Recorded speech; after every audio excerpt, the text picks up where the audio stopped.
So I said, why don't we just wait and reevaluate, and you can ask me this again in a year. And we didn't quite make it a year, of course. And he said, hey, I still want to do this. And I was like, great. Now I have to come to terms with this. Hello, my name is Brenda Mata, and welcome to the Fearless Calling podcast. This is a podcast where we focus on encouraging Christian women of all ages to fearlessly pursue their God-given calling. Today, we have a special guest and a personal close friend of mine, Morgan Jones. Morgan is a young military wife and a newly expectant mom. I asked her to join us today to share her story and how she can laugh without fear of the future because of God's hand in her life. Morgan, thank you so much for joining us today and being willing to be on the podcast. Hi, thank you for having me. I am so excited. I have actually been talking about doing this podcast for so long. You have. And I love that you're my first guest. It means so much to me. So I feel so special. Alrighty, so let's go ahead and head on to this. I will give you some questions and you'll just answer them. Great.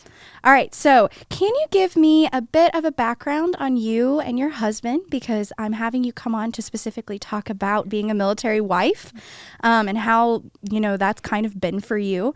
Right. And then kind of going into that, when did you meet? How did you meet? How long have you been married? So we actually met here at HLG and in 2019, the fall of 2019. And Jordan was a transfer student, and I was finishing my last year here. And so we just happened to meet on the first day of classes, and we connected over the fact that he was from Nigeria, and I had grown up in Zambia in Southern Africa. And he actually pulled me aside and he said, well, we have to talk about this because we've both been to Africa, and I never meet any, especially young girl that's lived there that knows kind of where I've lived, at least culturally, some similarities. And so we really just hit it off, and we just stayed friends for a while. And then we realized there was something more there. And so then we dated all through COVID, which was really sad. He was quarantined a lot of the time. So mainly we just had FaceTime dates, and that was pretty much it. And then we got engaged at the end of the year. And so we've been married for almost 3 years now. That's crazy. Crazy. And you have a beautiful new addition coming in September. I know. Doesn't really feel real still. 8 weeks and 3 days today. And I just can't believe it's happening. It's so crazy. And we have started adopting, kind of calling the baby Blueberry because of the size that he or she was at, 7 weeks? Mm-hmm. And honestly, for me, I know that the elements change and they change the name and the size, but honestly, I think Blueberry is going to stick, and I may end up calling them Blueberry for a while. I think you should. Auntie Brenda calls you Blueberry. Oh, and yeah. That's just how it is. Oh, for sure. And, they'll know. But anyway, I really love, as your friend, getting to hear your story. And that's one of the reasons I brought you on today. But I really want to know more, and I'm sure our audience does as well. But can you tell us more about how your husband came to join the military? Because I know, as your friend, that wasn't something that you guys were talking about when you got married. And that was kind of a huge change. But also, what were those conversations like in the beginning for you guys? Yeah, so in the beginning, Jordan had actually never brought up the military to me. And just for myself, I didn't grow up around military families, so it wasn't really on my radar, what if I marry a military man? Mm-hmm. I just didn't really think that ever happened. I wasn't really around it, and especially in this area, there's just not military families. So no, there's not. Yeah, none at all. So he had never brought it up to me until we were married for 6 months, and he said, hey, so I've been thinking about this, and I kind of feel like it's something I need to do, that I have, a desire and passion for, but also for practical reasons. And I said, absolutely not. Yeah. No, I'm not doing that. And because that was never a consideration. He had never brought it up before. And so I said, I wouldn't have said no to you when you proposed, but I definitely would have thought about it. Yeah. I definitely would have considered it more. And it might have been a deal breaker for me, which just goes to show the Lord's timing. He knew what he was doing. That had I known when we were dating, that probably really would have scared me. Maybe scared me out of the relationship. Maybe not, but I mean, we'll never know. But he finally brought it up, and I was just shocked. And so I said, please no. And we had both started new jobs that we both really loved. And so I said, why don't we just wait and reevaluate, and you can ask me this again in a year. And we didn't quite make it a year, of course. And he said, hey, I still want to do this. And I was like, great. Now I have to come to terms with this. And so the Lord really started softening my heart and towards the idea, because really the majority of it just revolved around fear over his safety. And, are we going to have kids before something happens to you? Yeah. Or, that kind of stuff. And I just had never planned to be a military spouse. So it really took a lot of time to more just grasp the idea of this new lifestyle and what this could look for us and for our future kids, for our family. And then I really began to actually wrestle with making the decision. Yeah. Well, you've kind of said a little bit about it, but how were you feeling through this process? Because like you said, like this could have scared you away before you guys got married, and just your attitude 6 months into the marriage, plus like when he brought it up again, a little under a year.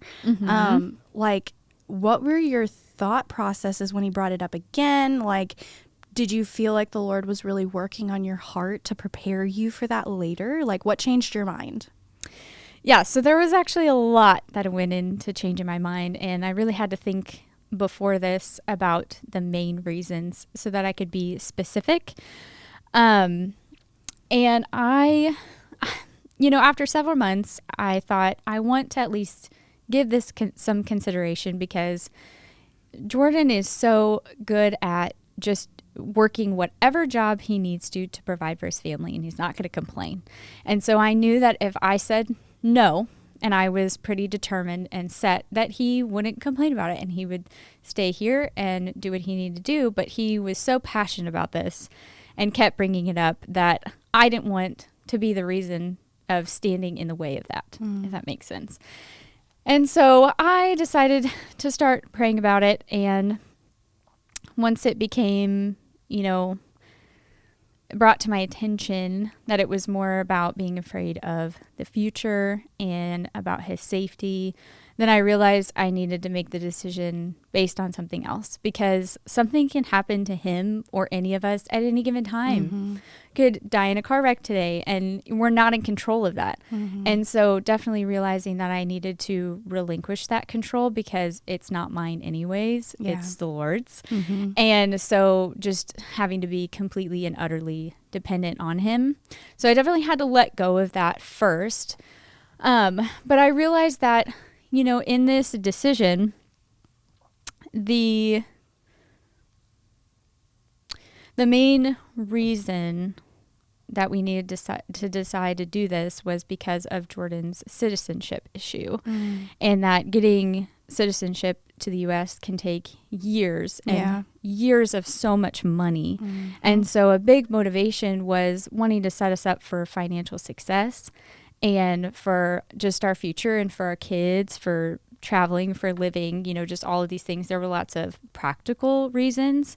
And then I realized, looking at our circumstances, the Lord had presented this opportunity to us, and there was no spiritual reason to say no. This decision was not a bad one. And just realizing that a lot of times the Lord gives us good options. And he'll give us two good choices, and neither one of them are disobedient and neither one of them are bad. And so then how do you move forward to pick? Because you just have to choose one. And so then I began to look at, just circumstantially, all I've ever wanted to do is travel. All I've ever wanted to do is move around. Yeah. And I actually have always wanted to be a missionary since I was really young. But Jordan and I had agreed that the route of fundraising was not a desire of ours, not something we wanted to do. And so then I saw this as all of a sudden everything that I've always wanted to do. Yeah. And that was scary, because I thought, Lord, why do you have to present what I've been wanting in the most uncomfortable possible way? And I just thought, why this way? It couldn't have Yeah. been something more comfortable, easier, safer, any of it. Yeah. But that's not what he does to grow us and to humble us, Yeah. to reveal sin, to sanctify us. Mm-hmm. And so then I just decided, well, Lord, I'm kind of already giving up, my one of control here to trust you. And so I don't want to take the easy way out by saying no. Yeah. And I don't want to choose to stay here just because of comfort. Because I really knew deep down that the Lord was really going to use this to grow the both of us and give us a deeper and a richer marriage as well. And so it was more of finally deciding to say yes to that. Wow. That's a lot to unpack.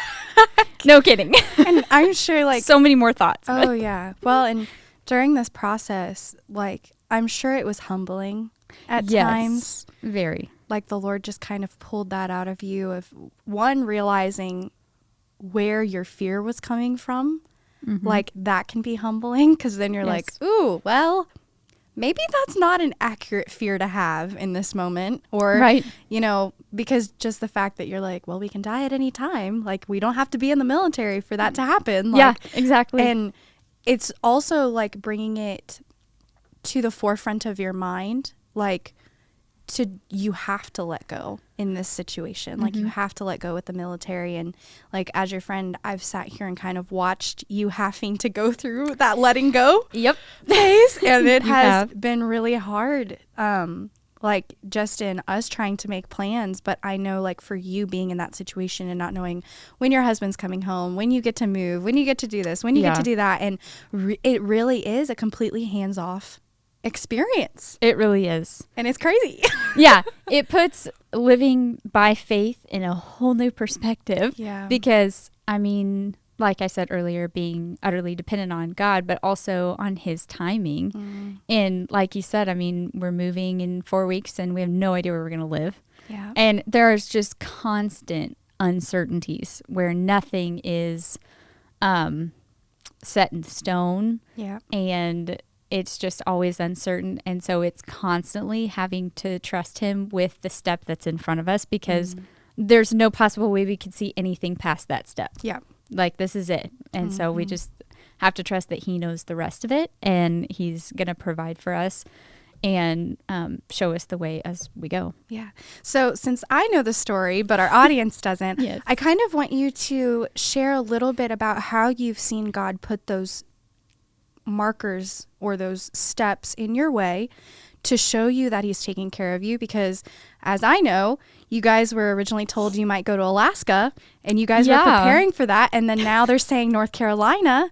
And like, that's crazy because it does really, like you really are having to trust God with this process. Like we've already said that several times, but you have dealt with so many things being put in your way, even now that you guys are talking about moving to North Carolina and then now you're expecting a baby and just all this stuff has kind of just fallen in place. And then I'm getting married in July and how that has kind of affected you as my maid of honor, just being like, I don't get to come to your graduation, but I'm going to try to make it to the wedding. And like, just, can you kind of maybe tell our audience a little bit about how you've seen the Lord implementing things in your life to encourage you to follow him with that next step, even the job that you're looking at getting? Yeah, no kidding. So Jordan started training last May of 2023, and he has been in training up until now. It's crazy. And he's still not done yet. So he gets done at the end of this week. But that kind of blows my mind that it's been almost a year-long process. And he was supposed to have graduated in October and or in the beginning of November, technically. And then we were supposed to move to Alaska by December 4th. Yeah. And then there was paperwork that was needed that they, of course, didn't tell us that they needed until the last minute. And so the last part of his training kept being delayed and delayed and delayed until finally they said, well, you're not going to Alaska. You're going to North Carolina. We said, okay. But by that point, I had quit my job as a nanny and a job that I absolutely adored. And so that was really frustrating and hard to trust the Lord because I loved my job and I left it thinking that we were leaving. We started packing. We started buying, really heavy duty winter gear that we don't need anymore. Thankfully, not a lot, but we were really preparing for the type of place that we were going to live in, the type of climate. And so then that fell through. And then now we still haven't moved yet. And we've had to live with different people and move around here and there just until he gets done with training, we can finally move. And so even though it feels so disjointed and just a really frustrating, difficult process, the Lord has definitely provided everything we've needed when we've needed it. And, could I have had a baby in Alaska? Absolutely. The Lord would have given us the help and the resources we needed, but it would be really expensive for my parents to come see us and friends to come see us and support us during that time. And the winters are so ugly there, and it just would have been really difficult. And so the Lord has definitely provided with North Carolina that it's only a day's drive away. Yep. And so it's even closer to my parents than it is to here. Mm-hmm. And so that's been a huge blessing. I feel a lot more comfort having my first baby in the continental U.S. than going outside. And then I also was applying for jobs that were a little bit out of my area of expertise, so to say. And I was shocked that within 2 days, someone responded back, and by the next day we had our second interview, and they're basically holding the job open for me. And that's crazy. And, but just what a huge weight off my shoulders. Yep. It was such a relief. And then through military benefits, I'm doing a dual certification program for free, completely free, which also blows my mind. And I was so excited to tell you when I finally knew, because then I'll be certified in that field that I'm hopefully going to work in. Mm. And then I can continue working and have that experience before the baby comes, because then my goal, Lord willing, is to one day when I have multiple kids to be able to do that same type of medical scribing job from home so that I can be home with my kids. And so that is just really, really exciting to me, and exciting that the Lord provided that, so that that's just one less thing to worry about right now. Well, and that's just crazy, how it's everything is so unsure right now, but the Lord keeps putting things in your way to show you that He's got it and He's taking care of you. Yes, exactly. Mm-hmm. That's really encouraging. So I'm going to ask you one last question before we end out the podcast, and I've really enjoyed having you on here.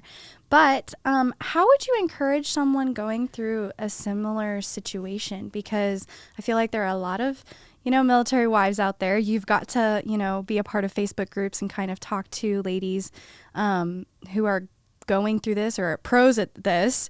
But I'm sure there are so many women who are in a similar situation with you, where the military was nowhere in sight. And even women who aren't in the military, or military spouses or whatnot, they can still be encouraged by your story. So how would you encourage them? That's a great question. And I think in some ways I feel that I would have more to say as time goes, when I have even more hindsight, because I haven't met really any other military spouses yet. I'm a part of a Facebook group, and so I kind of get an idea of what they're saying and thinking and experiencing, but I don't know them personally. Yeah. So I still don't know really how to relate to that whole community of people. But I would say, even just to the new military spouse, it is just a constant reminder, at least to the believer, that the Lord is sovereign and in control. And even when it doesn't feel like it, and even when your emotions are really clouding your judgment and causing a lot of depression and stress and anxiety and all of those things, He still knows what He's doing. Amen. And He still equipped you with what you needed to make the decision to commit to this with your spouse. Yeah. And so it's also, once, I made that decision, it's also owning that decision. That there's nothing in me that resents Jordan for leaving. And even though that can be a normal emotion if it's temporary, there's nothing in me that does that because I agreed to it with him. So when you're definitely encouraging other wives that you're making these decisions as a team. And so you need to own it and be responsible for it together. I wanted to also add that I have always completely adored my husband. And I think I could honestly say I haven't really taken him for granted. However, there's just a different you just have a different relationship in the middle of all of this. And so to any spouse, especially not in the military, when you're not a military couple, to have some sort of reminder that not only is this life so temporary and anything could happen at any time, but to never take each other for granted. Because it helps just in the way that we handle conflict in ways that I really never imagined would happen, because we're just too important to each other to let those issues last a long time. Yep. And just to not take each other for granted and love each other with everything that you have. Yeah, I agree with that. Well, that's all the time we have for today, but thank you so much, Morgan, for joining us and for being an encouragement to myself and those listening. I cannot wait to see how the Lord continues to write your story as you guys move, but also with Blueberry. I think it's so amazing to get to kind of watch this, even though you're moving and leaving me. Sad. I'm still so excited for you, and I'm just honored I get to be a part of this part of your life. Also, a big thank you to those who are listening to the podcast. I hope you are encouraged today and will join us next time as you fearlessly pursue your calling.